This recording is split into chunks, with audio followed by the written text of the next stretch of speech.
Yo, what up, what up, what up? Lay Ill Kid at OneYoungsta doing his thing, and check it, we got another spoiler review for y'all. I'm here with my girl Lisa. Hey. Yeah. We gonna get into it. Yeah. Yeah, so check it. We just finished seeing the movie called, you know what it is, Central Intelligence, with my boy The Rock and Kevin Hart doing this thing. Now, in this, once again, I'm gonna say this is a spoiler review, so we're gonna be talking about this film as if you have seen it. So if you have not seen Central Intelligence and you do not want to know about the story, please turn back now. But if you have, or if you haven't and still want to know, let's go on ahead. Now, I'm gonna start with you, Lisa. What do you give this out of 5 stars? What would your rating be? Out of 5, I'd say a 4. All right, cool. Like my rating is 4 out of 5 stars. I feel it was a solid film. Like, was it funny? Did you feel it was funny? It was funny. I mean, it was funny. I'm gonna tell you what I like most about it is that The Rock played the funny guy.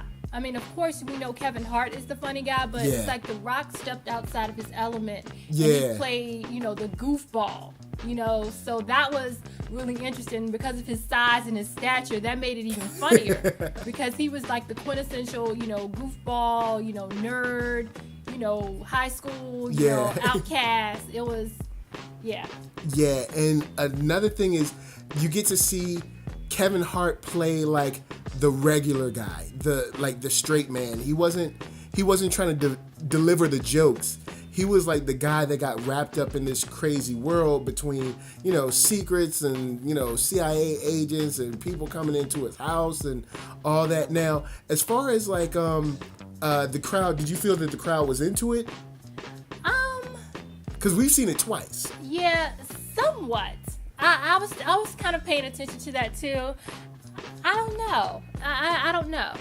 All right. Well, I will say on our first viewing, which was the red carpet viewing, I really feel like the crowd was super into that. But that might also be due to being a red carpet event and everything. Now tonight when we saw it, the jokes still hit. Like people still laughed at the jokes, and there was applause at the end of the film. But I will say that it, the excitement was definitely not as high as the red carpet event. Well, yeah, and of course, because we were at the red carpet event. So, True. You're excited coming in the gate. You know what I mean? So, all right, story-wise, what happens is, like, the funny thing is you get to see right up the clip from the trailer where you have the naked Rock in high school singing and dancing in the shower. They straight open up with that. And I feel like, well, at first I felt like in the trailer that was going to ruin the movie, but it actually ended up not ruining the movie. Like, it was still funny in the, it was still funny in the movie when it happened. And then you got to see like a longer cut of it, of course, because it's in the film where they throw him out onto the gym floor and everybody laughs at him.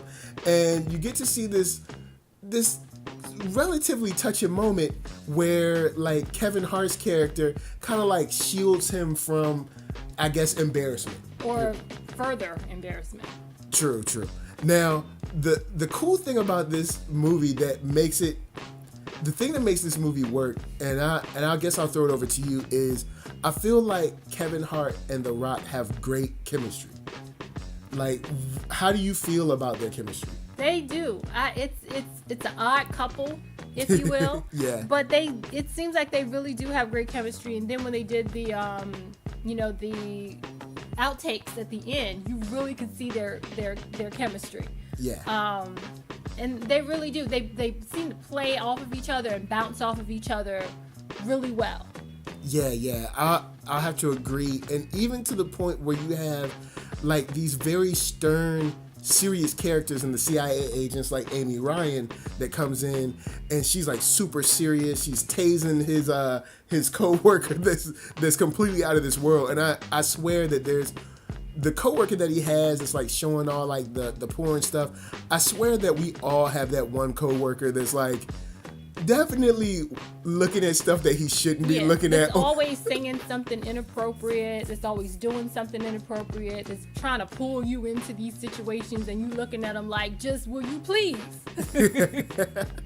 But you have these very stern characters, but then you have this wild card of The Rock, where it's like you don't know if he's serious or if he's playing or if this is just his normal character. And where it happens is because the first time you get to see it is when they're in the bar after they, friend each other and reconnect on Facebook. They go into this bar. There's a situation where these guys kind of like confront Kevin Hart's character. The Rock comes out of nowhere and he's seemingly kind of like out of it, kind of like crazy with the unicorn shirt and everything. But then dude turns straight into like the Terminator. And well, not really, because he was still being goofy with it. He was being more matter of fact. He was more like, no, you're not going to pick on him. And, I'm sorry, you're going to have to apologize. And if you're not going to apologize, it was that. It wasn't like he was doing he was outside of the characters he usually plays of the quintessential, tough guy. Yeah.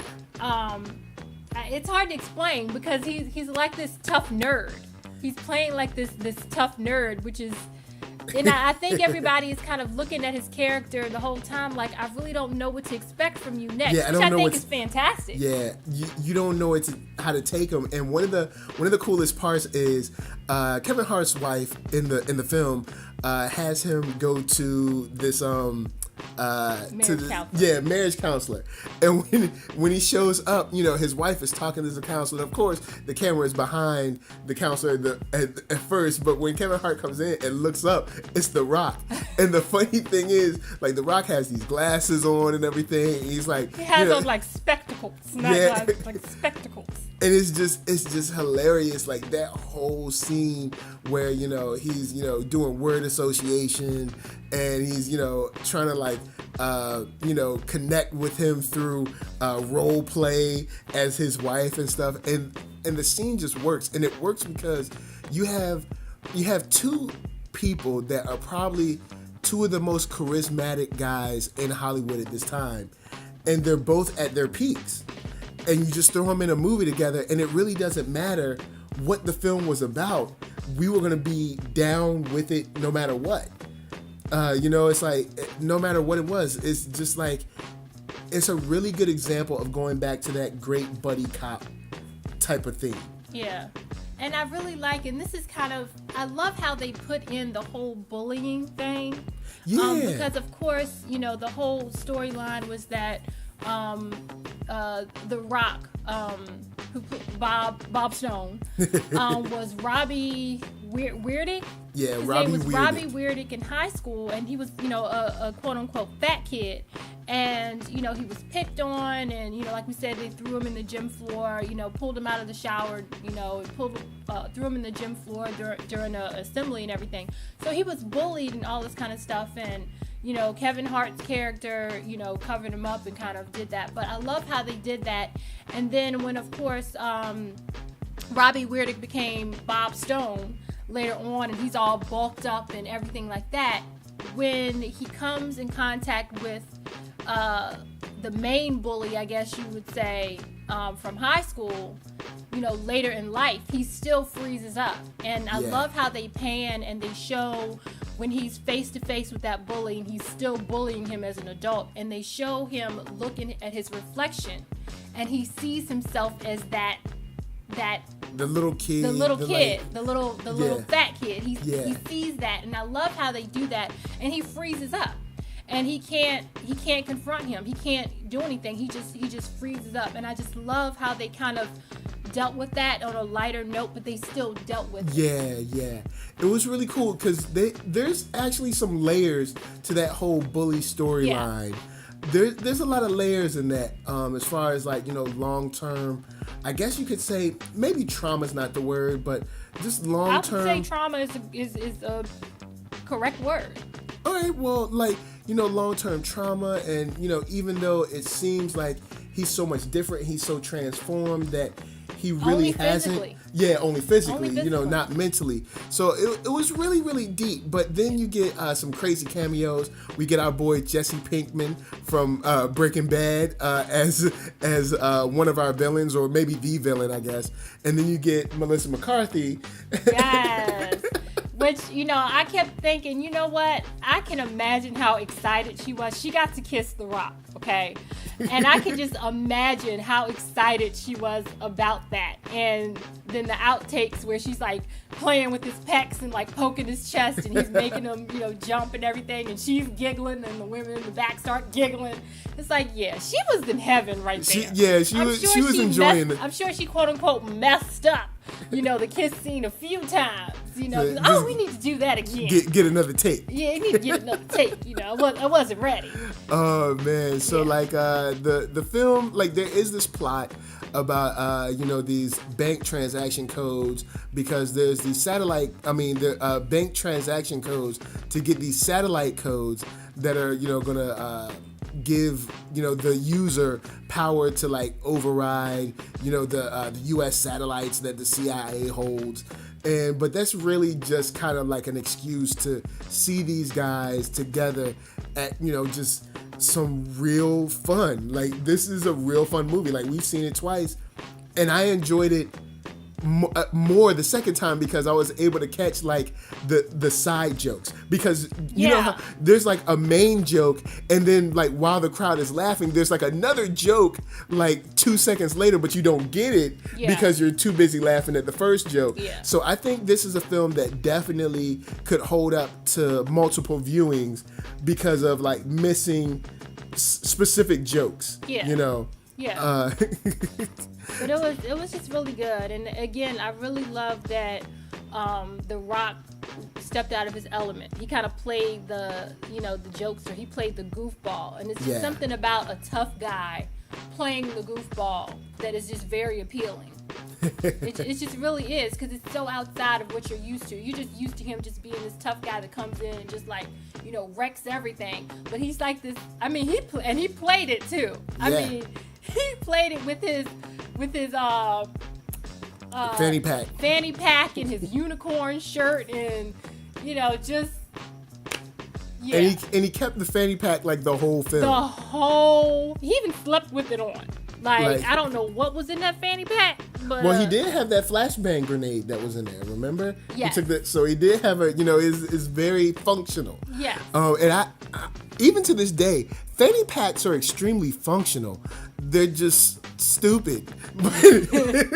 Nah, I think tourists just got them played out. Tourists and like old people played them out like super fast, and like there was nothing you can do about it. Useful though. Yeah, they actually are because extremely it's not functional. putting any weight on your back or on your shoulders. Nope. But I don't know why it's called a fanny pack, because it's not on your fanny. It's right under your stomach. I don't know. Well, maybe you can flip it around and put it on your fanny if you want. You can, but then people can take stuff out. Well, yeah, so that's true. That's not very useful. Yeah, it is. But anyway, Lisa, would you recommend this film for people to go out and see it in the theater? Oh yeah. Yeah, Cool. absolutely. I mean, it's a fun movie. It has some action in it. It has comedy in it. I mean, you get the best of both. You get Kevin Hart and you get The Rock. I mean, it's just, you can't really beat that. Yeah, I'd have to agree. This is something that definitely holds up to a theater viewing, because you get that communal kind of like experience where everybody's laughing with you.